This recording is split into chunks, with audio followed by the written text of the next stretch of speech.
So for my project, I decided to make falafel. Falafel is a snack that's super good for you and super easy and cheap to make. This dish started as a traditional Middle Eastern food that originated in Egypt but quickly spread to countries such as Israel, Lebanon, and Palestine. Early Christians would make falafel during Lent as a meat substitute due to its high protein content. The Jews also enjoyed falafel as it follows religious dietary laws for them. Falafel is a common street food in high populated areas. You can find it in almost any major city paired with pita bread and tahini sauce. Falafel is usually made out of chickpeas or fava beans with added spices. For this recipe, I used a can of chickpeas as they're cheaper and easier to find than fava beans. Honestly, I'm not a great cook and my falafel didn't look or taste nearly as good as traditional falafel does. I did change the original recipe a bit to make it a little cheaper and easier for me, so my falafel was definitely going to turn out different.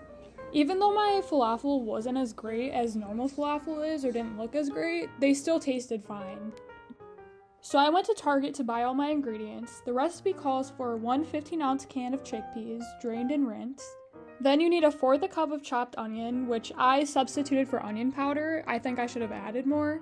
Next it calls for 3 cloves of fresh garlic. I decided to substitute this out for 3/8 teaspoons of garlic powder. Next you need 1/2 cup of fresh parsley. And then you need 1 tablespoon of olive or avocado oil. I used olive oil. Then you need 2 teaspoons of lemon juice, 1 teaspoon of ground cumin, 1 teaspoon of ground coriander, which I didn't include, 3/4 teaspoon of sea salt, a pinch of cayenne, which I did chipotle pepper powder, 1/2 teaspoon of baking soda, 3 tablespoons of oat flour, I use normal flour, and then you need olive or avocado oil cooking spray. I just use normal cooking spray.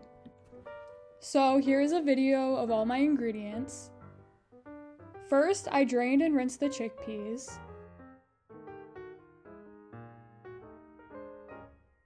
Next, I did a tablespoon of onion powder. Next, I did the garlic powder. Then the 1/2 cup of parsley. A tablespoon of extra virgin olive oil. 2 teaspoons of lemon juice. 1 teaspoon of cumin. Then I added the salt. And like I said, I just used chipotle pepper powder instead of the cayenne pepper, and I feel like I definitely could have used more. Next, I added 1/2 teaspoon of baking soda and 3 tablespoons of flour. Blending everything together was really rough. Everything just kind of stuck to the side, but the mixture is supposed to be kind of chunky, so I just left it. Here's how everything looks once it's mixed together. After that, I had to prep everything to put it in the oven, so I just grabbed a random pan and I preheated the oven to 375 degrees. While the oven was heating up, I scooped out the chickpea mixture and formed small patties. You can see some chickpeas in there that didn't grind up all the way, but I thought it was fine. Here are the falafel patties ready to go into the oven.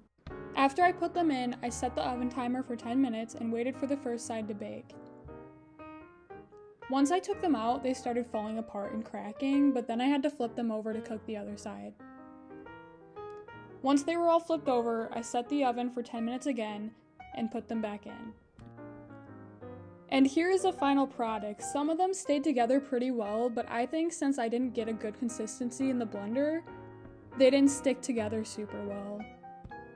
Honestly, I think I could have put these in the oven much longer, but I felt that if I had them in there too long, they'd crack even worse.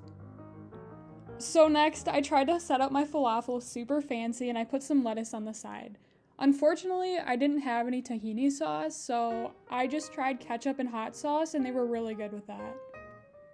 It's a super untraditional way to eat falafel, but I thought it was pretty good. I think if I tried this again, I would try to make it with completely fresh ingredients rather than substituting most of the recipe. Also, I would try deep frying it, as most vendors sell it deep fried and it probably tastes better but isn't as healthy. Overall, I really enjoyed this project as I don't cook often and it was really interesting to learn about the impact a dish can have on a cultural identity. Falafel was a great choice for an easy and interesting dish.